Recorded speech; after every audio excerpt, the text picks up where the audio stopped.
Hello बच्चों, कैसे हैं आप सब। तो बच्चों आज हम जो है जीन थेरेपी के बारे में देखने वाले हैं। बायोटेक्नोलॉजी बेटा इसका एप्लीकेशन हम मेडिसिन के अंदर देख रहे हैं। लास्ट टर्न पे हमने ये सीखा था कि कैसे हम ह्यूमन इंसुलिन का फॉर्मेशन कर रहे थे, है ना। ह्यूमन इंसुलिन का कैसे हम रिकॉम्बिनेंट डीएनए टेक्नोलॉजी की मदद से ह्यूमन इंसुलिन का फॉर्मेशन किए थे। लास्ट टर्न पे हमने ये देखा था। आज के लेक्चर में बेटा हम जीन थेरेपी के बारे में समझने वाले हैं।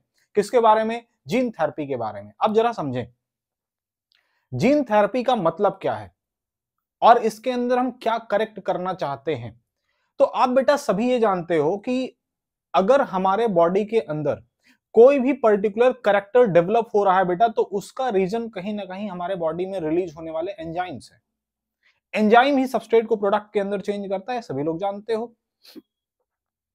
एंजाइम का फॉर्मेशन कैसे होता है? प्रोटीन की वजह से होता है। प्रोटीन का फॉर्मेशन कैसे होता है? एमआरएनए की वजह से होता है। एमआरएनए का फॉर्मेशन कैसे होता है? कोई पर्टिकुलर डीएनए का सेगमेंट बेटा ट्रांसक्राइब करके एमआरएनए का फॉर्मेशन कर रहा होगा। तो अगर हम कहें कि आपके बॉडी में बेटा एंजाइम सही से नहीं बन रहा है, एंजाइम डिफेक्टिव है, तो इसका मतलब क्या हुआ? इसका मतलब बेटा प्रोटीन सही नहीं बन रहा है। इसका मतलब क्या हुआ? एमआरएनए सही नहीं है। इसका मतलब क्या हुआ? वो जीन डिफेक्टिव है बेटा, जिसकी वजह से उस एंजाइम का फॉर्मेशन होना था। मेरी बात समझी? तो हमें अगर अपने बॉडी के अंदर किसी भी एंजाइम का करेक्शन करना है, किसी सिम्टम का करेक्शन करना है, तो एंजाइम सही करना होगा। एंजाइम को सही करने के लिए हमें जीन को करेक्ट करना होगा। ठीक है, जीन को हम कैसे करेक्ट कर सकते हैं? रिकॉम्बिनेंट डीएनए टेक्नोलॉजी की मदद से। और इसके अंदर बेटा एक यूनिक केस पढ़ाया गया है। बहुत ऐसी बीमारी बेटा जो बड़ी खतरनाक टाइप की है, उसके बारे में बात करी गई है। तो बेटा ये बात है कि एक है ना केस स्टडी थी, केस एक था 4 साल की बच्ची का, है ना। 4 ईयर गर्ल थी बेटा एक। इसको डेफिशिएंसी थी। किस चीज की डेफिशिएंसी थी? एडीए डेफिशिएंसी थी। डेफिशिएंसी ये 1990 की बात है बेटा, 1990 की, है ना। 1990 की बात है। एडीए डिफिशियंसी हुई थी बेटा इस 4 साल की बच्ची को। अब एडीए डिफिशियंसी के अंदर होता क्या है? एडीए का मतलब क्या है? एडीए का मतलब है बेटा एडिनोसिन डीएमिनेज। एडिनोसिन डीएमिनेज नाम का जो एंजाइम बेटा, ये डेफिशिएंट हो गया था इस बच्ची के अंदर। अब ये एंजाइम काम क्या करता है बेटा, पहले इसको समझना है। और अगर ये एंजाइम नहीं बनेगा तो इस एंजाइम के ना बनने की वजह से क्या क्या दिक्कतें आ रही होंगी। तो जरा सुनो ध्यान से। अभी जो मैं आपको समझा रहा था बेटा कि आपके बॉडी में कोई ना कोई डीएनए का सेगमेंट ऐसा होता है बेटा, जिसके अंदर ये डीएनए है बेटा, पर्टिकुलर कोई जीन्स का सेगमेंट होगा, पर्टिकुलर कोई जीन होगा जिसका ट्रांसक्रिप्शन होगा, है ना। ट्रांसक्रिप्शन के बाद में बेटा ये एमआरएनए का फॉर्मेशन करता होगा। एमआरएनए से प्रोटीन बनती होगी और प्रोटीन से क्या बनती होगी? एंजाइम बनती होगी। और एंजाइम क्या करता होगा बेटा? कोई सबस्ट्रेट रहता होगा, उस सबस्ट्रेट को प्रोडक्ट के अंदर कन्वर्ट करने का काम करता होगा। सबस्ट्रेट को प्रोडक्ट के अंदर सबस्ट्रेट को प्रोडक्ट के अंदर कन्वर्ट करने का काम करता होगा। एंजाइम क्या है बेटा? एंजाइम यहां पे इस सबस्ट्रेट को प्रोडक्ट के अंदर कन्वर्ट कर रहा है। अब जरा ध्यान देना इस प्रोसेस को आप ट्रांसक्रिप्शन बोलते हो, इसको ट्रांसलेशन बोलते हो। आप जान रहे हो एंजाइम का फॉर्मेशन इस तरीके से होता है। आप सपोज कर लें बेटा कि आप अगर ये कह रहे हो कि सबस्ट्रेट प्रोडक्ट के अंदर चेंज नहीं हो पा रहा है, तो इसका मतलब क्या हुआ? जीन सही से काम नहीं कर रहा। अगर जीन काम नहीं कर रहा तो इसका मतलब बेटा कहीं ना कहीं जीन के अंदर डिफेक्ट, ये एंजाइम काम नहीं कर रहा तो इसका मतलब कहीं ना कहीं जीन के अंदर डिफेक्ट है। ये जीन सही एमआरएनए नहीं बना रहा होगा और ये एमआरएनए सही प्रोटीन का फॉर्मेशन नहीं कर रहा होगा। अब देखिए जरा एडिनोसिन डीएमिनेज डेफिशिएंसी में होता क्या है। ये जो बेटा एंजाइम है एडिनोसिन डीएमिनेज, इसकी डेफिशिएंसी से, मान लीजिए सपोज करिए बेटा इस बच्ची जिसकी बात करी जा रही है उसका जो जीन था वो डिलीट हो गया, या फिर बेटा ऐसा हो जाता है डिलीशन की वजह से, इस जीन के डिलीशन की वजह से, या फिर इस जीन के नॉन फंक्शनल होने की वजह से जो एमआरएनए जैसा बनना चाहिए था नहीं बना, और इसकी वजह से प्रोटीन नहीं बना, इसकी वजह से एंजाइम नहीं बना। और अगर एडिनोसिन की डेफिशिएंसी हो गई, एडिनोसिन डीएमिनेज की डेफिशिएंसी हो गई, तो पहले तो यह समझना होगा बेटा कि एडिनोसिन डीएमिनेज काम क्या करता है। तो ये जो एंजाइम है ना बेटा, जिसका नाम है एडिनोसिन डीएमिनेज, ये एंजाइम जो है, ये जो सबस्ट्रेट बेटा, सबस्ट्रेट के नाम पे आप लिम्फोब्लास्ट की सेल ले सकते हो। लिम्फोब्लास्ट, लिम्फोब्लास्ट को लिम्फोसाइट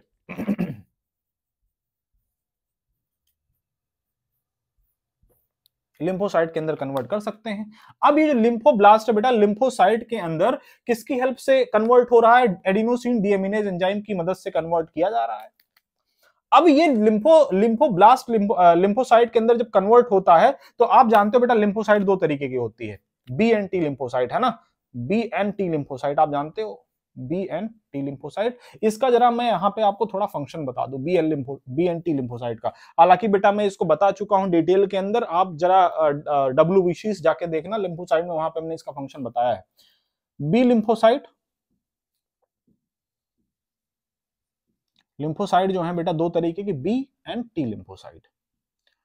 अब ये बी और टी लिम्फोसाइट करती क्या है बेटा? बी लिम्फोसाइट, ये नाम क्यों है इसका, मतलब है ना, बी को बी लिम्फोसाइट क्यों बोल रहे हैं, टी को टी क्यों बोल रहे हैं, ये सब बातें बेटा बड़ी डिटेल वाली हैं। हम कभी इम्यून सिस्टम जब पढ़ाएंगे आपको बताएंगे। हमने आपको बेटा बॉडी फ्लूइड एंड सर्कुलेशन के अंदर WBC जब पढ़ा है तो वहां पे हमने इसको बताया हुआ है, आप वहां से जाके देख सकते हैं। बी लिम्फोसाइट को बी इसलिए बोलते हैं बेटा क्योंकि ये बोन मैरो में ही बनती है, बोन मैरो में ही मैच्योर होती है। टी को टी इसलिए बोलते हैं बेटा, ये बनती तो बोन मैरो में, लेकिन मैच्योरेशन के लिए थाइमस के पास चली जाती है ना, तो for maturation goes to thymus, इसलिए बेटा इसका नाम पड़ जाता है टी लिम्फोसाइट। अब जरा देखें, टी लिम्फोसाइट बॉडी के अंदर बेटा क्रिएट करती है सेल मेडिएट इम्यूनिटी,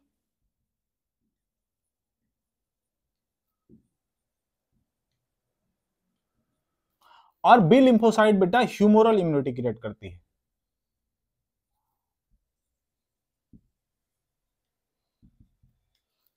ये दोनों ही बेटा जो इम्यूनिटी है, सेल मेडिएट और ह्यूमोरल इम्यूनिटी, ये दोनों एक्वायर्ड इम्यूनिटी का हिस्सा है ना, जो हमारे बॉडी के अंदर एक्वायर्ड इम्यूनिटी है बेटा,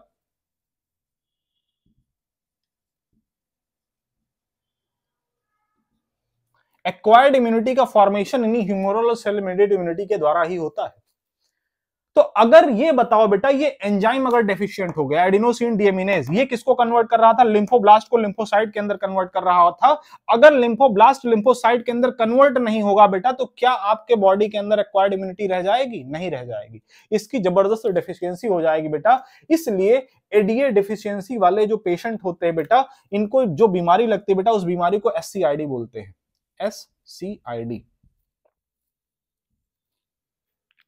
सीवियर कंबाइंड इम्यूनो डिफिशियंसी, है ना, SCID। देखो जरा इसका बेटा पूरा फुल फॉर्म है severe combined immuno deficiency, severe combined immuno deficiency बेटा इसको बोलते हैं, ठीक है। इस बीमारी के अंदर दोनों ही इम्यूनिटी आपके अंदर, ना सेल मेडिएट रह गई, ना ही ह्यूमोरल इम्यूनिटी रह गई। तो ये पेशेंट बड़ा ही वनरेबल हो जाता है। तरह तरह की बीमारियां, जो छोटे छोटे बेटा पैथोजन है, जो कभी आपको डिजीज नहीं क्रिएट करते, वो सारे सिम्टम्स है ना आपके बॉडी के अंदर क्रिएट करने लग जाते हैं, आपके अंदर डिजीज क्रिएट करने लग जाते हैं। तो इसको करेक्ट कैसे किया जाए? पहली बार बेटा इसी जो 4 साल की बच्ची थी, इसी के अंदर करेक्शन किया गया था, एडिनोसिन डीएमिनेज जो डेफिशिएंसी हुई थी, इसका करेक्शन किया गया था। अब इसको करेक्ट करने के बेटा 3 तरीके हैं, है ना, 3 तरीके हैं, उनमें से एक जीन थेरेपी है। तीनों तरीकों में जरा पहला 2 तरीका से देख ले, फिर उसके बाद में हम जीन थेरेपी की बात करेंगे। पहला तरीका बेटा enzyme replacement therapy, enzyme replacement.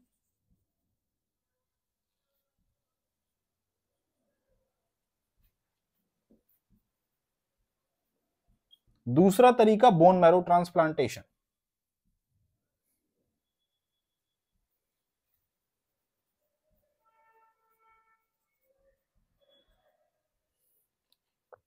Enzyme replacement therapy के अंदर बेटा क्या करते हैं, और तीसरा तरीका जीन थेरेपी है।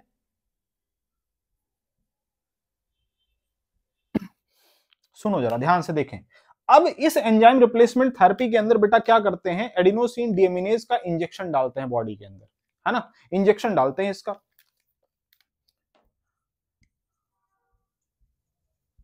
इंजेक्शन डाल के इसको करेक्ट करने की कोशिश करते हैं, है ना, ठीक है। बोन मैरो ट्रांसप्लांटेशन के अंदर बेटा बोन मैरो को ही, अब जरा सोचें, ये क्या इंजेक्शन बेटा एक बार दे दिया जाएगा तो क्या इंजेक्शन है ना हमेशा के लिए काम करेगा? नहीं बेटा, हमेशा के लिए काम नहीं कर सकता। इसलिए क्योंकि ये डिफेक्ट कहां पे आ रहा है बेटा, लिम्फोसाइट के अंदर आ रहा है। आपने इंजेक्शन दे दिया है ना, लिम्फोसाइट बन गई, लेकिन ये इंजेक्शन बार बार पेशेंट की बॉडी में देना पड़ेगा। समझ रहे हो, एक बार इंजेक्शन देने में काम नहीं चलता। और बेटा ये बच्चा ऐसा है एकदम, एक तो कम एज का, दूसरी चीज एससीआईडी हुई पड़ी है। तो अगर एससीआईडी है बेटा, तो इसका मतलब ये हुआ कि जितनी बार बेटा आप इसको निडल के द्वारा इंजेक्शन दे रहे हो बॉडी के अंदर, उतनी बार आप अलग से इन्फेक्शन के चांसेस बढ़ा रहे हो उसके बॉडी में। बच्चा कई बार ना जो निडल का इन्फेक्शन उसी से मर जाया करता है। ठीक है, और ये बेटा पॉसिबल भी नहीं बार बार इंजेक्शन देना। ठीक है, दूसरी बात यह है कि बोन मैरो ट्रांसप्लांटेशन की अगर बात करें तो बेटा बोन मैरो पूरी बॉडी की जितनी भी लॉन्ग बोन्स हैं, जहां जहां पे बन रही है वहां से बोन मैरो पूरा निकालो, और निकालने के बाद में उसको नई बोन मैरो उसके अंदर डालो। अब यहां पे क्या दिक्कत है, सपोज करो बेटा आपने बोन मैरो पूरे पेशेंट की, किसी भी पेशेंट की बेटा पूरा पूरा बोन मैरो निकाल के ट्रांसप्लांट कर दिया आपने, तो क्या ये परमानेंट क्योर है?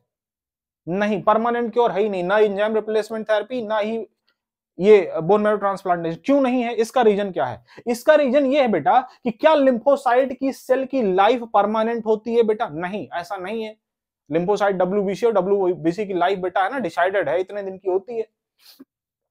अलग अलग टाइप के अलग अलग डब्ल्यूबीसी की अलग अलग है ना लाइफ स्पैन होता है। तो बेटा कुछ दिन में इसको मरी जाना है, लिम्फोसाइट को मरी जाना है। अब आपने बोन मैरो तो ट्रांसप्लांट कर दिया बेटा, लेकिन क्या ये जो लिम्फोसाइट आपने इसके अंदर ट्रांसप्लांट करके बोन मैरो के अंदर जो फॉर्म हुई होगी बेटा, क्या वो सेल परमानेंट रहेंगी? नहीं, परमानेंट नहीं रहना भैया। नई बोन मैरो फिर से बनेगी उसकी बॉडी में, और फिर से वही डिफेक्टिव जीन का फॉर्मेशन होगा, और फिर से मतलब पूरा पूरा प्रोसेस वही होने वाला है, जिसके अंदर ये जो एंजाइम बनेगा डिफेक्टिव वाला बनेगा, और फिर से लिम्फोब्लास्ट लिम्फोसाइट के अंदर कन्वर्ट नहीं हो पाएगी। तो क्या ये करेक्शन हुआ? नहीं हुआ, परमानेंट क्योर है ही नहीं। और क्या बोन मैरो ट्रांसप्लांटेशन आप किसी पेशेंट की बॉडी में बार बार कर सकते हो? कर ही नहीं सकते, इम्पॉसिबल सी चीज है। फिर क्या किया जाए जिससे ये चीज आसान हो सके?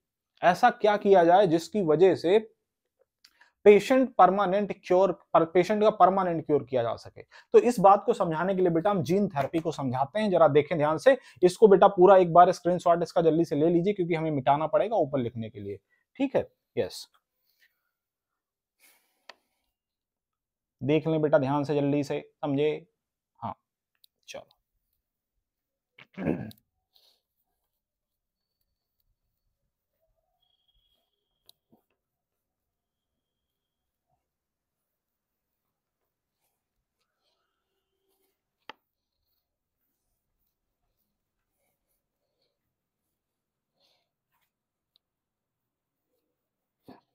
देखो देखो जल्दी लिखो, तुम लोग काहे इतना टाइम लगाते हो लिखने में?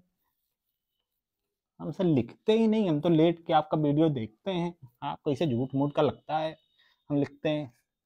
हम तो ये पिक्चर जैसा देखते हैं, एंजॉय करते हैं, मजा आ जाता है देख के, बस सो जाते हैं उसके बाद हम। नालायक, तमीज के साथ देखो बेटा वीडियो ऑडियो, है ना? ठीक, तभी मजा आएगा। देखो ध्यान से, जीन थेरेपी के अंदर बेटा हम क्या करने वाले हैं, देखो यार, जो थर्ड स्टेप बेटा हमने जीन थेरेपी का बताया था, करते क्या है बेटा, पेशेंट की बॉडी से लिम्फोसाइट निकालते हैं और इसको कल्चर मीडियम में ग्रो करवाते हैं।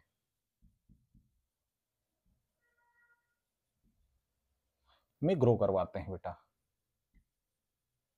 ग्रो करवाते हैं। अच्छा, कल्चर मीडियम में बेटा ग्रो करवाते हैं। अब जरा ध्यान से सुने, ध्यान से सुने इस बात को, ध्यान सुने। देखो, अब ये जो लिम्फोसाइट है बेटा, जो कल्चर मीडियम के अंदर ग्रो करवाया जा रहा है, इसके अंदर हम करने क्या वाले हैं इसके अंदर इस लिम्फोसाइट को जब कल्चर मीडियम के अंदर बेटा ग्रो करवा रहे हैं, तो उस दौरान करते क्या है, जो जीन है ना, जो डिफेक्टिव जीन था बेटा, उसको करेक्ट करने की कोशिश करते हैं लिम्फोसाइट के अंदर। कैसे करते हैं? जो बेटा करेक्ट जीन है, जो करेक्ट जीन है,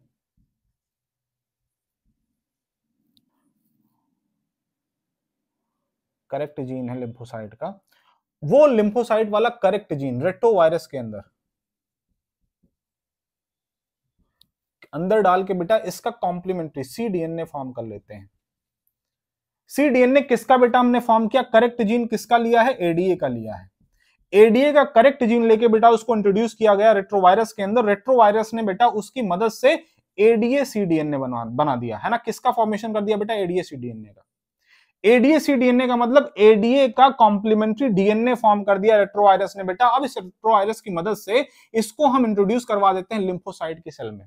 कहां पे इंट्रोड्यूस करवा देते हैं, लिम्फोसाइट की सेल में। मतलब हमने किया कुछ ऐसा बेटा, जीन थेरेपी के अंदर लिम्फोसाइट को बाहर निकाला, कल्चर मीडियम के अंदर ग्रो करवाया। ग्रोथ के दौरान हमने क्या किया बेटा, एक करेक्ट जीन लिया, एडीए का करेक्ट जीन लिया, उस करेक्ट जीन को रेट्रोवायरस के अंदर बेटा इंट्रोड्यूस किया। रेट्रोवायरस ने इसको कॉम्प्लीमेंट्री डीएनए के अंदर कन्वर्ट कर दिया। अब इस कॉम्प्लीमेंट्री डीएनए को इंट्रोड्यूस कर दिया गया लिम्फोसाइट के अंदर। अब ये जो लिम्फोसाइट है बेटा, इस लिम्फोसाइट में क्या किया गया है बेटा, correct ADA DNA add on कर दिया गया है। अब करेक्ट एडीए डीएनए अगर ऐड ऑन कर दिया गया बेटा, तो इसको दोबारा से बॉडी के अंदर इंजेक्ट कर दिया जाएगा ना, बॉडी के अंदर दोबारा से डाल दिया जाएगा। ये एडीए डीएनए डालने के बाद में बेटा इस लिम्फोसाइट को बॉडी के अंदर डाल दिया जाएगा। अब जरा ये बताइए आप, हमने आपसे बोन मैरो ट्रांसप्लांटेशन में कहा कि लिम्फोसाइट की एज निश्चित है, उसके बाद में इसको मर जाना है, लाइफ स्पैन इसकी निश्चित, उसके बाद मर जाना है। तो क्या सर अगर आपने 4 साल की बच्ची के अंदर ट्रांसप्लांटेशन किया है तो क्या ये सक्सेसफुल हुआ होगा? हमारा जानते हो क्या कहना है बेटा, ये सक्सेसफुल पूरी तरीके से नहीं हुआ। क्यों? इसलिए बेटा कि ये जो जीन थेरेपी आपने करी है, एडीए डीएनए बना के बेटा जो लिम्फोसाइट के अंदर इंट्रोड्यूस किया गया होगा, ये कुछ ही टाइम तक रहने वाला है, जब तक लिम्फोसाइट की लाइफ स्पैन रहेगी, जब तक ये जिंदा रहेगा, उसके बाद में तो फिर से डिफेक्ट आ जाएगा। लेकिन बेटा यहां से इस तरीके से एक नई चीज के बारे में पता चला। वो चीज ये थी कि अगर हम इस तरीके को बेटा एम्ब्रियोनिक स्टेज पे लगा दें। कहां पे बेटा, एम्ब्रियोनिक स्टेज। एम्ब्रियोनिक स्टेज में, एम्ब्रियोनिक स्टेज में बेटा अगर हम इस जीन थेरेपी को एम्ब्रियोनिक स्टेज में अप्लाई कर दें बेटा, तो एम्ब्रियोनिक स्टेज में स्टेम सेल पाई जाती हैं बॉडी में। जानते हो स्टेम सेल टोटीपोटेंट होती हैं। यहां पे बेटा एमनियोसेंटेसिस वगैरह करके पता लगाया जा सकता है ना। ये पता लगाया जाता है बेटा, है ना, जो जो जेनेटिक डिसऑर्डर होते हैं उनका पता लगाया जा सकता है। जेनेटिक डिसऑर्डर में आप जानते हो ऑटोसोमल रिसेसिव डिसऑर्डर होता है ये, है ना, जो एडीए डेफिशिएंसी वाला होता है बेटा, ये ऑटोसोमल रिसेसिव डिसऑर्डर होता है। ऑटोसोमल रिसेसिव डिसऑर्डर होता है। अब अगर ये ऑटोसोमल रिसेसिव डिसऑर्डर है बेटा, तो इसको अगर करेक्ट करना है हमें, तो आप एम्ब्रियोनिक स्टेज के अंदर बेटा एमनियोसेंटेसिस करके इस ये पता लगाओगे कि भैया क्या इसके अंदर डिफेक्ट है। अगर डिफेक्ट है तो स्टेम सेल को, जो कि टोटीपोटेंट सेल होती है बेटा, वहां पे करेक्ट अगर कर ले गए, अगर इस स्टेम सेल को करेक्ट कर ले गए बेटा, तो ये पूरा का पूरा जो नया ऑर्गेनिज्म, जो नया बेबी फॉर्म होने वाला है बेटा, वो उसके जो जीन है बेटा, वो जो डिफेक्टिव जीन है उसको करेक्ट किया जा सकता है। तो ये एक पॉसिबिलिटी की तरह नजर आया। जीन थेरेपी बेटा एक नई पॉसिबिलिटी जनरेट करती है कि किसी भी प्रकार का अगर जेनेटिक डिसऑर्डर है, उसको अगर हम आइडेंटिफाई कर लें और आइडेंटिफाई करके अगर उसको करेक्ट करना चाहें बेटा, तो अगर हम एम्ब्रियोनिक स्टेज में ये कॉन्सेप्ट अप्लाई कर दें, है ना, तो एम्ब्रियोनिक स्टेज में अप्लाई करने की वजह से बेटा इस बच्चे के जीन को करेक्ट किया जा सकता है हमेशा के लिए। ठीक है, तो बेटा जीन थेरेपी हमें लगता है कि आपको समझ में आ गया होगा, पूरी तरीके से समझ में आ गया, अच्छे से समझ में आ गया होगा। अगर आ गया है बेटा तो कमेंट सेक्शन के अंदर थैंक यू लिख के भेज देना, समझे। हाँ, सभी लोग भेजते नहीं हो, देख लेते हो चुपके से, उसके बाद निकल लेते हो। ऐसा नहीं करना चाहिए। जो लोग देख रहे हैं चुपके से निकल जा रहे हैं बिना कमेंट किए, बिना बताए कि सर आप बहुत अच्छा पढ़ा रहे हो, नालायक को कुछ बोलेंगे नहीं, तुम समझ जाओ, अपने आप समझ जाओ, समझे। हाँ, हम बोलेंगे नहीं, ठीक है। अच्छा देखो बेटा, जो पुराने वीडियोस हैं उनको जरूर फॉलो करें, जो पुरानी प्लेलिस्ट है उनको फॉलो करें। आपको किसी टॉपिक पे नए वीडियोस चाहिए तो उसको आप कमेंट के अंदर लिख के बता सकते हैं। इसी के साथ इस वीडियो को खत्म करते हैं। Thank you very much.